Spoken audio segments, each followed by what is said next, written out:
talking about wanting to get peed on, which he's almost certainly into, might have been the only thing Trump could have said that would have lost him the election. Some people aren't going to like you. I remember thinking like, yeah, I'm definitely not going to stand up in front of an audience and be like, I command you to whatever. Oh, well, you had to be there. No, I didn't, because that's why we invented stories. So I, in fact, didn't gotta be there.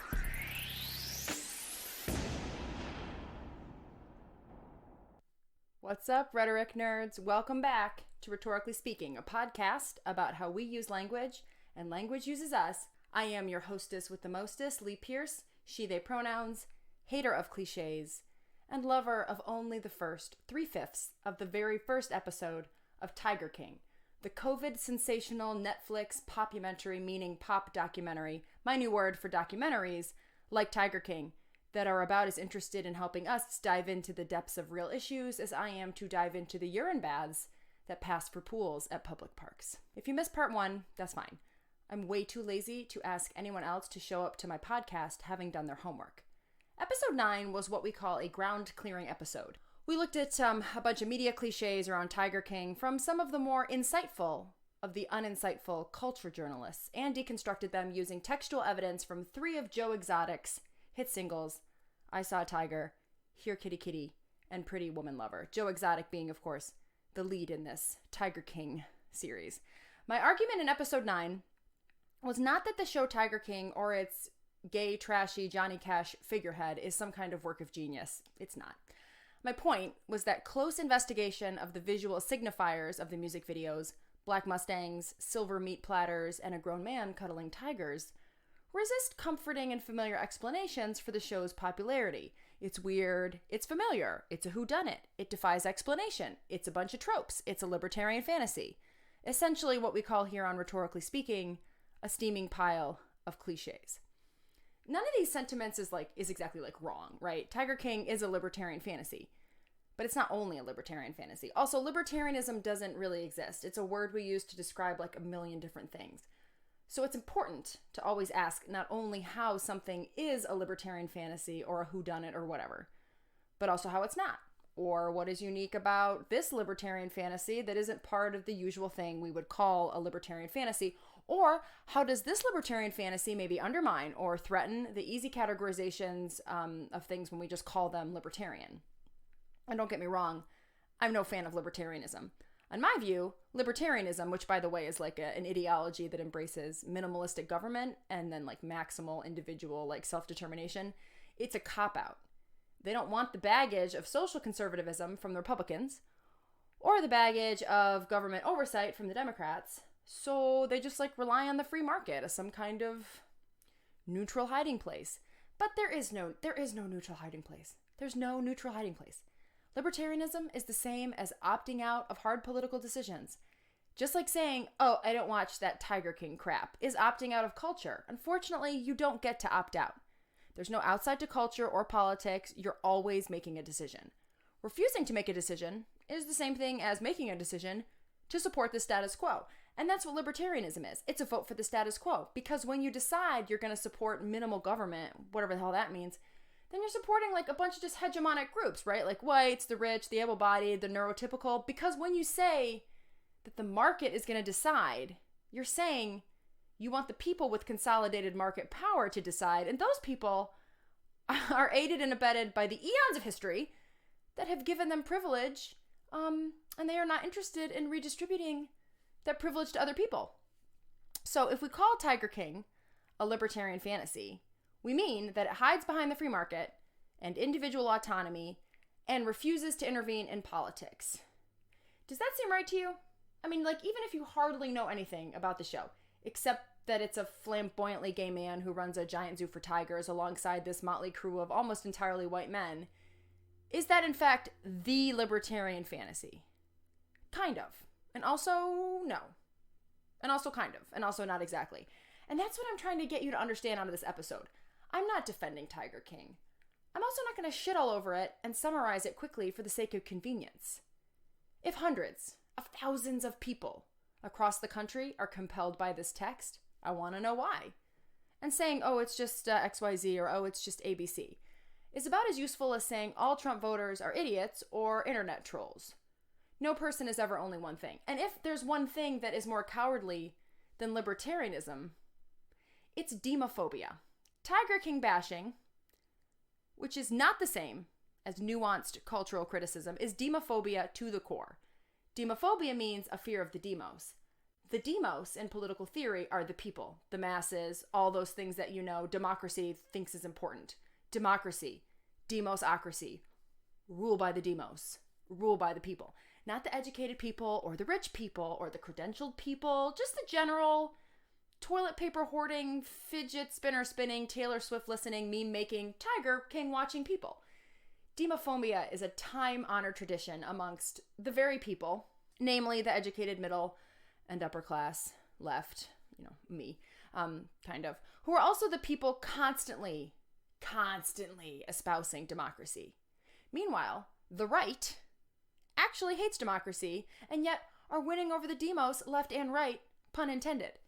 And it all starts when we deride, it's a fancy word for shit on, the things that appeal to the masses. Religion, which Marx famously called opiates of the masses, North Face jackets and pumpkin spice lattes, the basic bitch costume mocked throughout the 2010s, and now Tiger King. You don't have to like what the demos likes to love democracy, but you do have to learn to love the demos.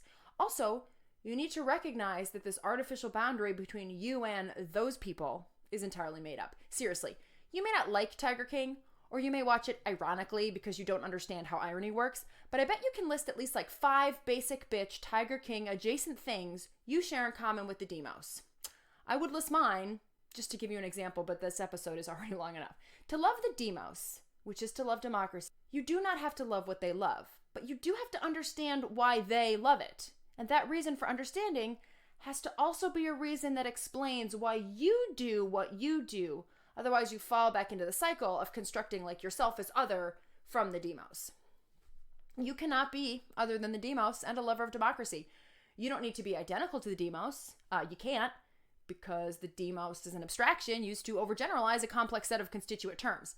But you cannot be other than the demos. If the demos loves Tiger King or loves to hate Tiger King, in the end, it's the same exact difference, which is not really a difference from a rhetorical point of view, then lovers of democracy do not need to love Tiger King, but they do need to find what others love about it, and that reason needs to resonate with the reasons why we also love things. You're kind of getting the hint there? So it begs the question, why does the demos love the Tiger King? Well, to get that question, we're going to have to think of ourselves as the demos. It's pretty simple, actually. It's the pleasure principle. On that note, we did media cliches in episode 9, but we do have one more media cliche to tour, this time from Doreen St. Felix in The New Yorker, who calls Tiger King, quote, a kaleidoscope of terrible taste or prestige trash. St. Felix continues. Exotic exploits himself before anyone else can, spinning his biography, the closeted youth, the suicide attempt, the flight from home, the adoption of wild animals as a surrogate family, into an affecting queer tragedy. Ellipses? The directors are not judgmental, guided instead by the pleasure. Let's work through this argument from St. Felix, who not accidentally is writing for The New Yorker, a publication that is basically one giant mix of contradictions between standing up for the value of democracy and then peddling a kind of unique brand of demophobic snobbery called cultural criticism. It's the same snobbery that I do, mine's not demophobic. Calling Tiger King prestige trash is like the hook of the article, right? And it's a pretty good hook. It allows St. Felix to turn a nose down or up, down, I can never tell, on the text while also validating its widespread popularity. But prestige trash is the same as just calling something trash. In fact, it's basically saying it's worse than trash because it aspires to be better than it is. Essentially, St. Felix is saying, if the show would just acknowledge how trashy it is, then that would at least be honorable. The fact that it's trash trying to dress itself up, lipstick on a pig as they say, somehow makes it much worse. This is the bourgeois, bougie, however you say that word for yourself, argument in a nutshell. It's also not true. If the show had in fact just peddled itself as trash, which arguably it kind of did, then it'd be getting shit for just being straight trash. The implication that it's the aspiring to be something better is what makes it so awful is an obvious trap. The people in this show were never going to get a fair break. Prestige trash or plain trash, either way, they were always going to be given the shaft by polite society. That doesn't make them noble, but it does point to a reality in which demophobia always depends on the demos being poor trash. And I don't glorify the use of meth, but meth has become a shorthand in contemporary civil society for the modern savage. You don't hear people using heroin the same way they use meth as a metaphor for everything that deviates from our ideal democratic citizen. You know why? Because heroin is the drug of the privileged, and usually the white. The opioid crisis is a tragedy of society. The meth crisis is a tragedy of people who can't get their shit together. But really, they're both a combination of many factors. They're only distinguishable because we want one to mean something that the other doesn't, because then we get to preserve the distance between us and them. But that distance is invented, it's artificial, it's untrue. The only difference between your prestige gay, heroin-addicted 19-year-old son who had to drop out of Stanford and the trashy gay meth-addicted Travis Maldonado of Tiger King is an accident of birth, and how that accident shapes the rest of your life and how you're treated. That's it. Nothing else. St. Felix is right, though, to put us in the territory of the pleasure principle. The problem is that it collapses pleasure principle into an argument about the attraction of the demos to exotics, self-exploitation, and affecting queer tragedy. The effect is to make the point and miss the point simultaneously. Yes, this is ultimately a show that is about pleasure, but not pleasure in the way that we usually just use that word, meaning like feel good or empty sensational nonsense, like double stuffed Oreos or a One Direction concert. The pleasure principle, which originates in Freudian psychoanalysis, is not about pleasure the way that we think of that word, meaning like absence of pain. It's actually closer to the word enjoyment, which means a kind of satisfaction like our psyches get when something both satisfies our beliefs about the world and also transgresses norms that make up our social systems. Ultimately, the pleasure principle will account for the attraction of Tiger King in a way that doesn't require shit-talking the demos, but in fact taps into something very real and very hard to understand about how all of us relate to the things that give us pleasure. We cannot find pleasurable something that meets our expectations exactly, nor can we find pleasurable something that is entirely other to us. We can only find pleasure in things that confirm and transgress our existing sense of the social order in just the right way. In the previous episode, episode 9, I suggested that the music videos for Tiger King created just that sense of pleasure by both reinforcing and fucking with our inherited sense of appropriateness. Now, I'm going to expand that argument to discuss specifically the first 3/5 of the very first episode of Tiger King. I cannot stress it enough. It's just the first 3/5 of the very first episode. Animal people are nuts, man. And I might be one of them people. I don't know. But they're all half out there, man. They're crazy.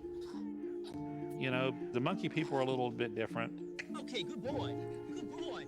You know, they're kind of strange, but the big cat people are backstabbing pieces of shit. Here's the thing. The animal people are kind of crazy. And also you are also an animal person. As of the moment you invest in this popumentary, you are therefore also kind of crazy. I don't think we ever watch things entirely just to look down our noses at them. Turn up our noses at them. I still can't get that part right. A fact that may make you stop for a second. There are more captive tigers in the U.S. today than there are in the wild throughout the world. Come here, you sexy beast. Now, normally this cliche, oh, the facts are so startling, you're almost certainly going to care about the facts, would resonate because we've all been trained to buy into this statement, even though it totally falls apart upon scrutiny. But you listen to episode 8 of the podcast, and so you know that the facts don't in fact do much in the way of persuading people to care about something. And if there's one thing a Netflix documentary filmmaker also knows, it's that facts have minimal resonance. Because if they believe facts made a difference, then they would be publishing like narrated PowerPoints of pie charts, not Netflix documentaries that are barely documentaries. Yet they still include this cliche fact statement from a news reporter as the very opening scene of the title shot of the documentary. Why? Because when people are trying to create something, they usually resort to familiar cliche shit. In this case, face the facts. Should tell you one thing though, and that's that even though it nods to facts, the popularity of the show does not have anything to do with facts. Whether or not this guy hired someone to kill this woman, or he did or did not abuse the animals, or whether it's a sanctuary or a zoo or whatever, or as will be revealed in the follow-up docu-series, mini-series, The Tiger King and I, hosted by Joel McHale, what the shit is that, whether this Joe Exotic guy was in fact a total piece of shit. The facts are not the issue here. All of this debunking that's happening on the internet about the facts or the truth or the reality or whatever behind Tiger King is missing two incredibly important points. Number one, the entire Tiger King phenomenon, nothing to do with facts. Two, neither does anything else. And I know all of that to be true because the very next line out of anyone's mouth in this television show is referring to a tiger as sexy. What do we mean when we say something is sexy? That we want to have sex with it? No. It means something alluring or something with an appeal that's like kind of naughty, right? In the words of entry number 5 for sexy on Urban Dictionary, quote, someone who makes you want to do bad things to them, end quote. I would tweak that just a little because I'm not someone that wants to make the case that other people make you want to do bad things. No. That gets way too close to it was what the tiger was wearing for my taste. Rather, it's the way the thing or the idea of the thing has been constructed in our collective consciousness to make you want to do bad things to it, which you are then driven to do because one, you have a bunch of cliches running around to hide you from your own reasoning for your behavior, and two, nobody ever teaches you how to be naughty in ways that are productive. That's why tigers are sexy, because they've been constructed on our collective imagination as things we want to do bad things to, possess, cage up, control, turn into leggings, fetishize. The one thing we don't want to do as good Western capitalist colonial subjects is just let them be straight-ass regular tigers. No, we have to turn them into something that serves us, whether that's as the subjects of our righteous animal rights crusade or as objects that we pen up in cages like that YouTube video of 2 Chainz buying tiger kittens. Both fantasies are sexifying the tigers, and whichever one you align with, you have more in common with the other one than you do not have in common. Thinking more too about this reporter's statement about the facts at the very start of the documentary, it's a total misdirection. I don't think it's on purpose to be misconceiving, but ultimately it does give this nod to the facts that the rest of episode 1 and all of the 6 episodes after that are just going to steamroll over. In rhetoric, we distinguish between the domain of belief, which is pistis, the domain of judgment, which is krisis. Pistis is the realm of belief or faith, not like grounded in rational assent, right? Krisis is the domain of discernment, which is where you get the word criticism, which means to render a discerning judgment. Tiger King traffics in pistis, belief, not krisis or judgment. And it certainly does not traffic in episteme, a fancy rhetorical term for the domain of scientific evidence. If you try to come at pistis from the perspective of episteme, then you are not going to get krisis. You're going to get turning your nose down at idiots. If you want to render a discerning judgment on something, you have to evaluate it on its own terms. In this case, pleasure, sensation, and spectacle, not statistics about exotic animals. A minute later, in fact, the documentary is going to tell you that it lives in the domain of belief, not in the domain of rational facts, and undermines the entire pretension to facts with which the whole damn thing started in the first place. Long before he was ever indicted in these charges, Joe Exotic was someone that makes good TV, makes good news. Even if it's a train wreck, you can't help but look. He's a completely insane, gay, gun-toting, drug addict fanatic. He wasn't real. He was like a mythical character living out in the middle of bumfuck Oklahoma. I'm not even going to touch the train wreck defense. I've harped enough on cliches at this point, and this one, it's like among the weakest explanations there could ever possibly be. Seriously, if the word, I couldn't stop watching because it was a train wreck, comes out of your mouth, smack your face. But the command, he was like a mythical character. Like, that's interesting. Obviously, the documentary is quite self-aware about Joe Exotic as like a production. Therefore, when St. Felix tells us, quote, Exotic exploits himself before anyone else can, spinning his biography, that's not news. It was already literally quite obviously there in the documentary. The point that everyone misses when they talk about Exotic as a myth is that all characters through which we relate are myths. People we relate to intimately are myths. We are never attracted to people because of who they are. We are attracted to people because they give us pleasure.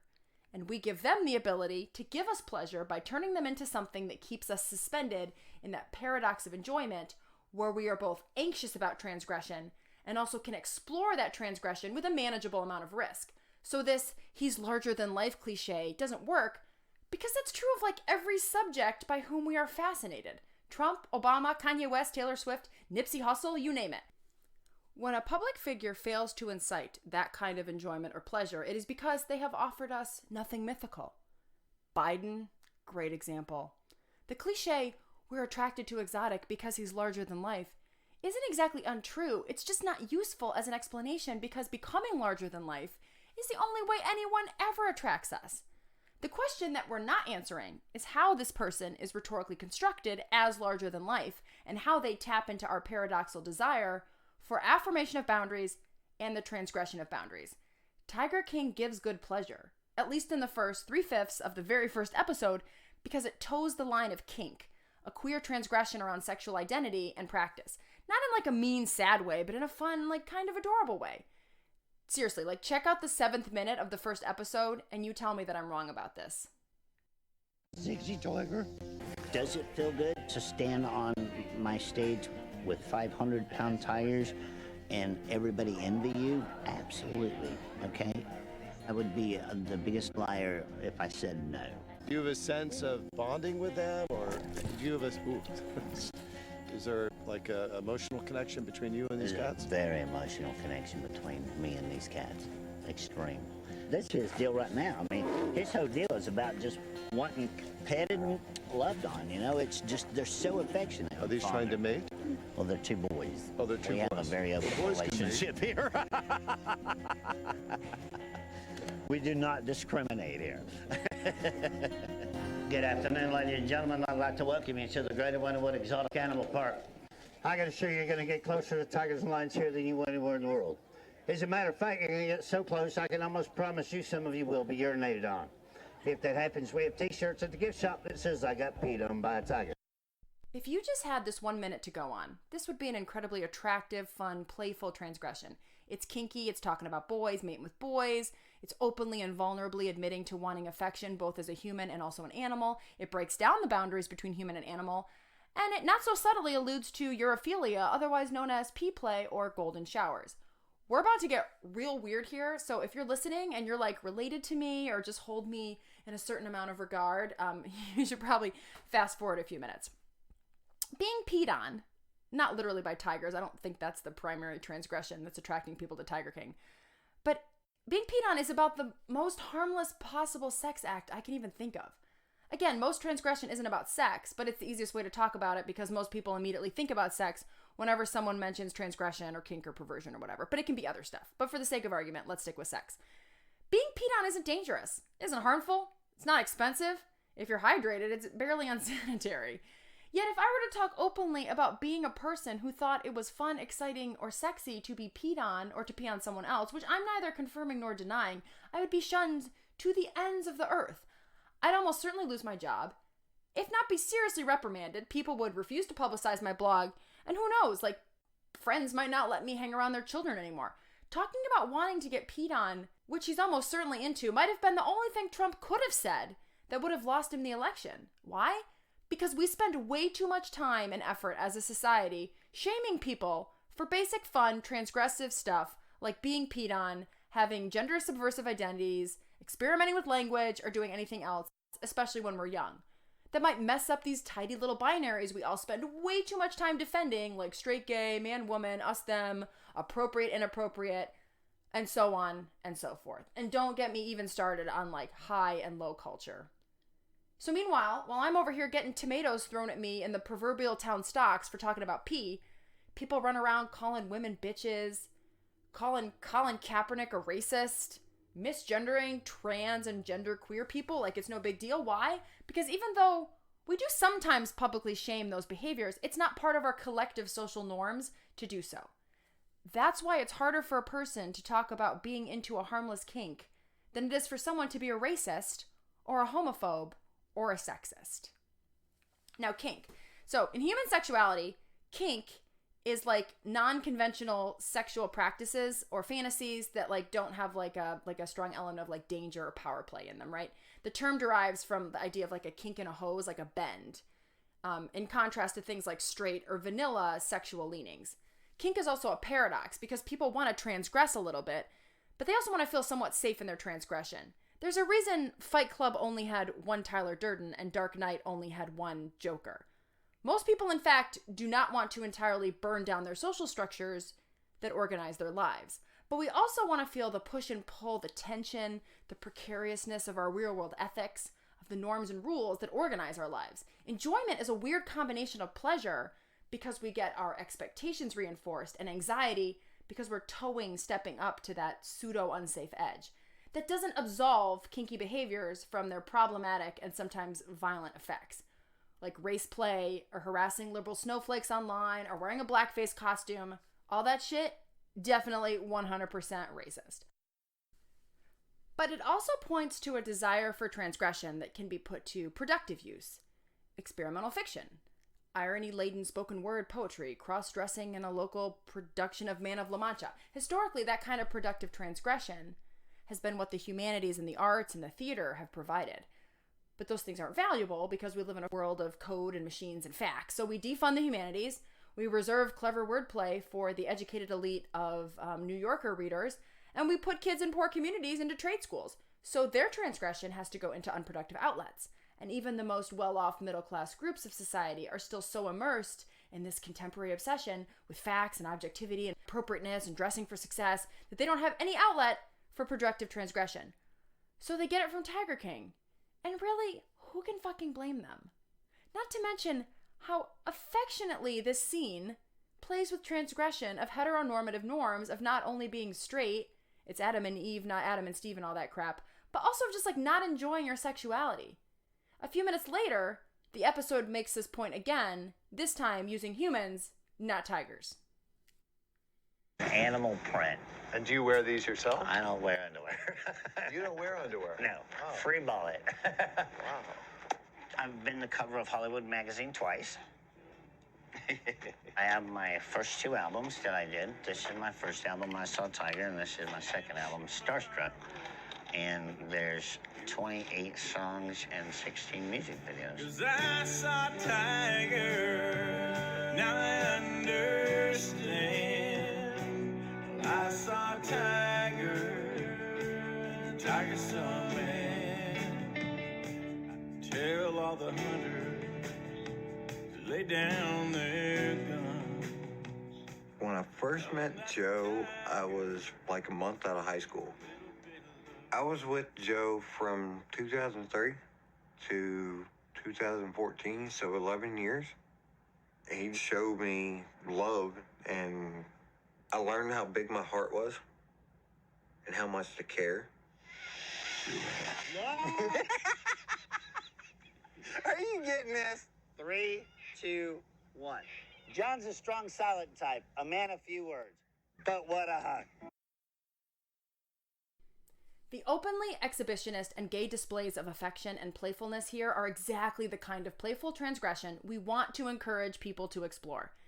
That's not to say that the show, as a whole, doesn't reinforce stereotypes of gay affection and heteronormative narratives. It certainly does.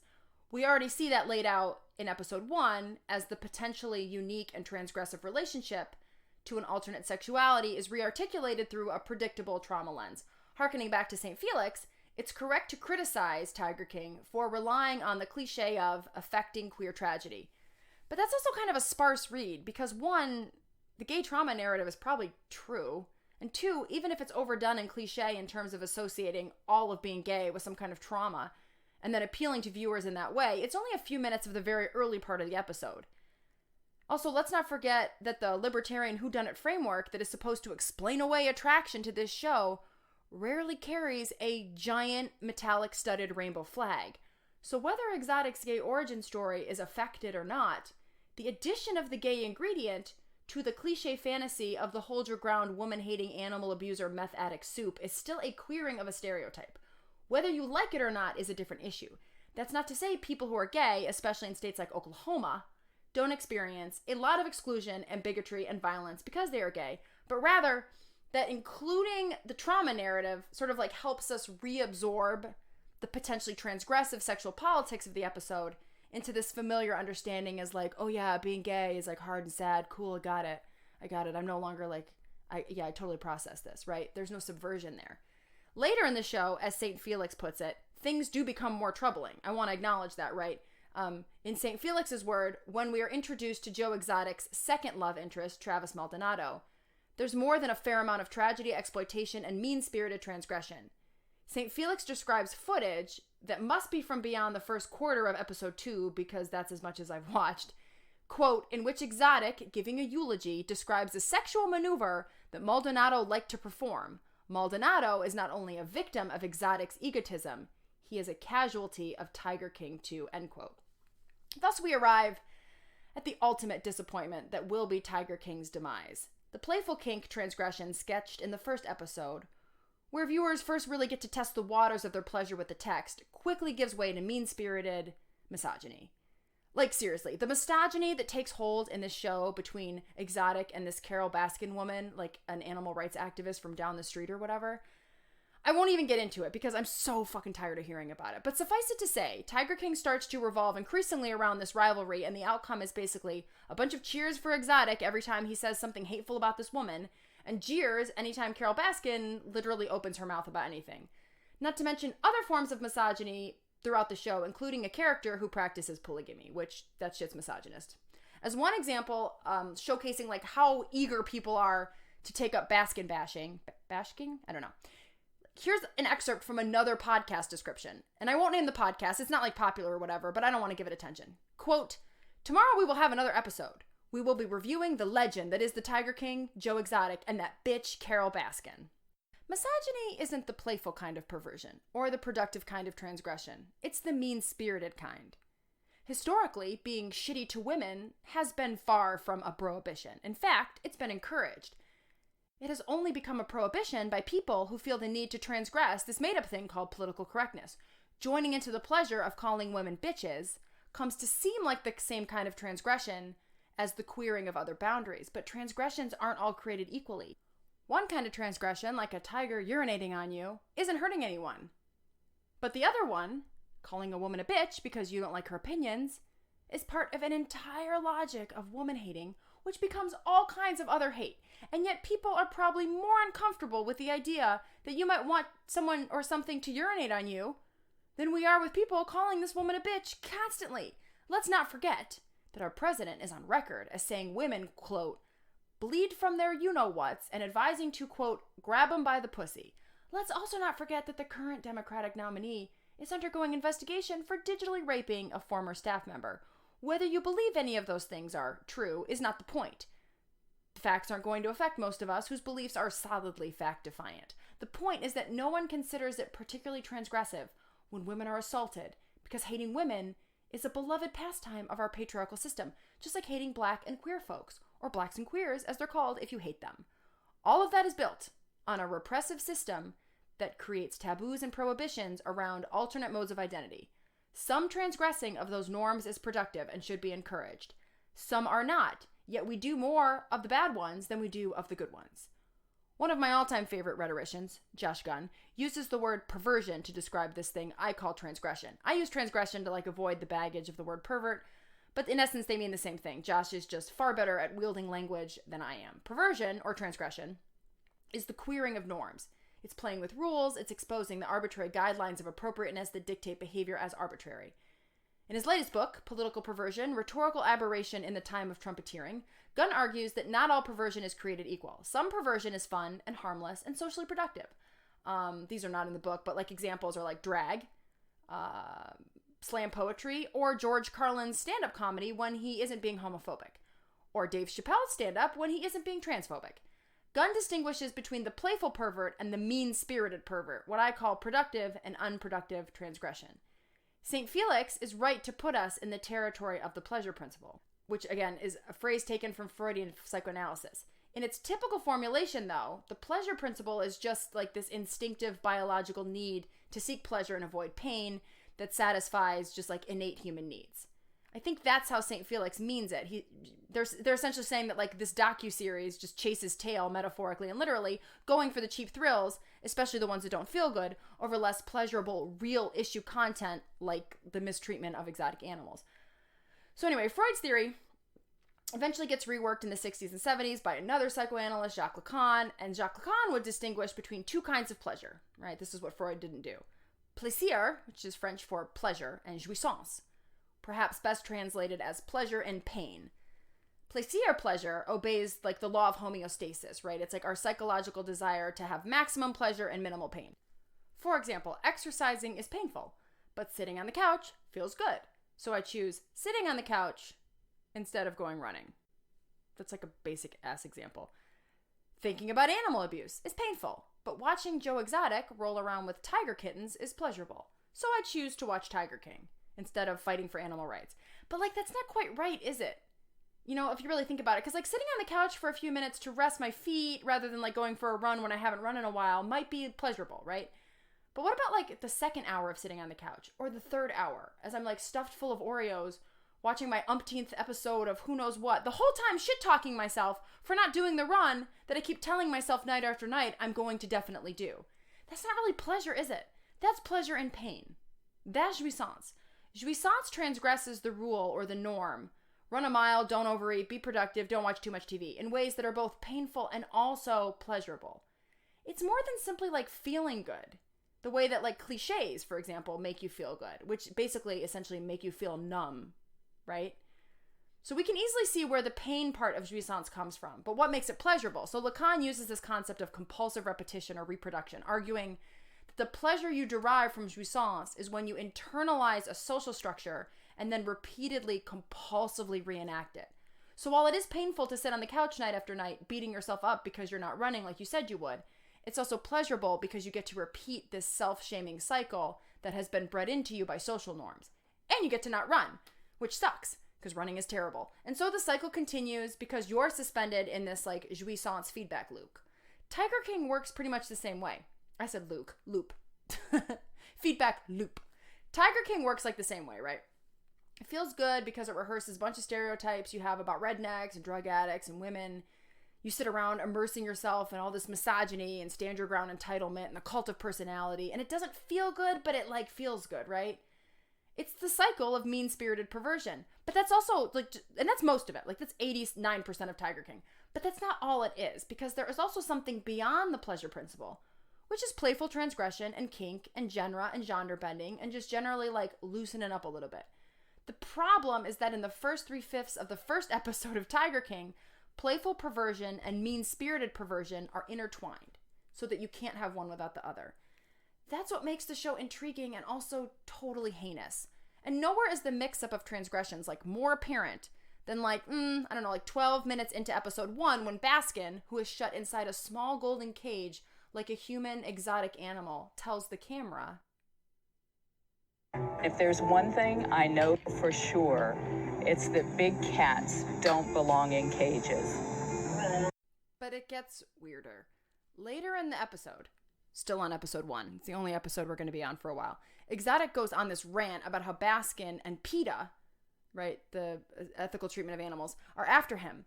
And of all the thousands of different PETA campaigns, the footage of the campaign that PETA did, that they choose for the documentary, is sexy women painted like Chitara from Thundercats, posing like centerfolds in cages with the caption, "Exotic or sometimes wild animals don't belong behind bars."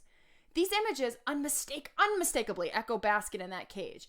And they once again reintroduce kink onto the scene, except now kink is tied up with misogyny and eventually gets subsumed by it entirely for the rest of the show.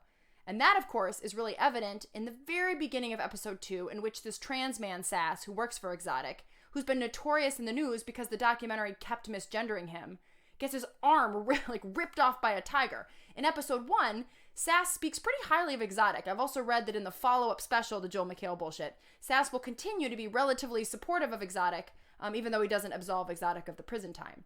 I think we can assume there was some affection between the two of them. Yet, whatever else may be the case, when Sass's arm was ripped off, Exotic is notorious in the show for a scene in which he says, "I am never going to financially recover from this." It was so iconic, it's now a meme by the same name. As explained by the website, Know Your Meme, "I'm never gonna financially recover from this," is a memorable quote uttered by Joe Exotic on the Netflix docuseries Tiger King, Murder, Mayhem, and Madness. Online, a screenshot of Exotic saying the line has been used as a reaction image to express feelings of fiscal distress. Fiscal distress. All right, we'll get to that part. Origin. On March 20th, 2020, Netflix premiered the docuseries Tiger King. In episode 2 of the series, which details various exotic cat zookeepers, features a segment, An Accident Wherein Which an employee of Joe Exotic's, that's Sass, at the Greater Wynwood Exotic Animal Park had his arm ripped off, correctly gendered. When Exotic hears about the accident, he responds, quote, "I'm never going to financially recover from this." That day, Twitter user @Bridger_W shared the clip of Exotic saying the line, "Me after I spend $6. The tweet received more than 27,000 views, blah, blah, blah likes in less than 2 weeks. And Pierce is out. Now, I know normally I clown on the phrase, "that was the moment I knew," because people normally say that about moments where they most certainly did not know. But this was indeed the moment I knew, which sucks, because I was kind of in until that point. I was here for sexy lady cats and meat platters and affected gay romance and tiger pea play and going commando and all of the misfit queer weirdness of this whole slap happy nonsense.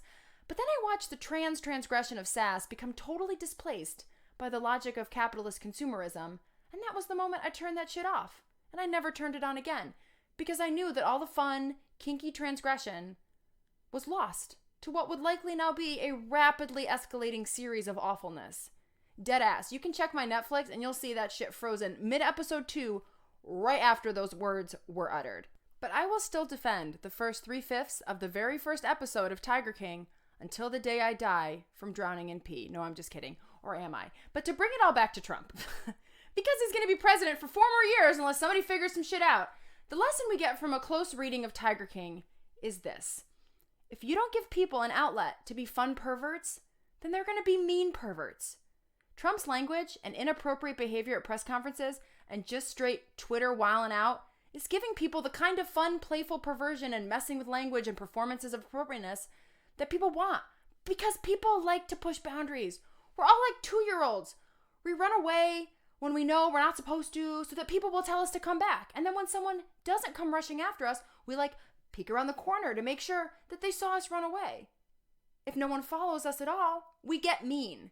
If they follow too closely, we get unnecessarily rebellious because you can't tell me what to do, you're not my dad. And that's what the left has become to the working class, basic bitch, Tiger King watching demos. The worst of both worlds. We don't pay attention, we the left, don't pay attention to people when they run away, and then we yell at them and shame them for doing something they weren't supposed to do. You know how you manage that with a 2-year-old? In the words of 38 Special, you hold on loosely. And above all else, you need to play back. So what do you do with the Trump supporter? The same thing you do with the Tiger King fan. You validate that shit. You gotta figure out how to really get it. Get the draw, get the pleasure. In the words of internet culture, get the lulz. Not because it's right or true or good, but because it taps into something about ourselves that we'd all rather pretend isn't there. Namely, that we all spend our lives attracted to the naughty, but also not wanting to be attracted to the naughty. The shame, the guilt that we feel around enjoying something that is prohibited makes the enjoyment painful. It also makes the enjoyment feel good. So you have to stop prohibiting it. But that isn't the same as joining in, and it's also not the same thing as wagging your finger in the air and tisk-tisting at these ignorant Tiger King fans. Talking to you, MSNBC, New York Times, CNN, The New Yorker, and all you Facebook finger waggers out there standing up on your soapbox about Tiger King, while you suffer silently with your own seedy little dark pleasures. Let people know, hey, I get it. Tiger King is a borderline, socially acceptable opportunity to vicariously partake in all kinds of transgressions. I see you. I get it. It feels good because it feels bad. You're not weird or broken. We all have our thing. Then don't add a but. Just leave it there. You do that enough times about all sorts of things that you would normally want to chastise. Not just one TV show. And eventually, the light of day softens the desire to transgress. Because transgression isn't hot when it's out in the open. And if it's not hot, it's not transgression. Become a little less cliche with each new episode of Rhetorically Speaking dropping every Tuesday. Be sure to hit subscribe and leave a review on whatever app you use to listen. Don't be a digital freeloader. You're better than that.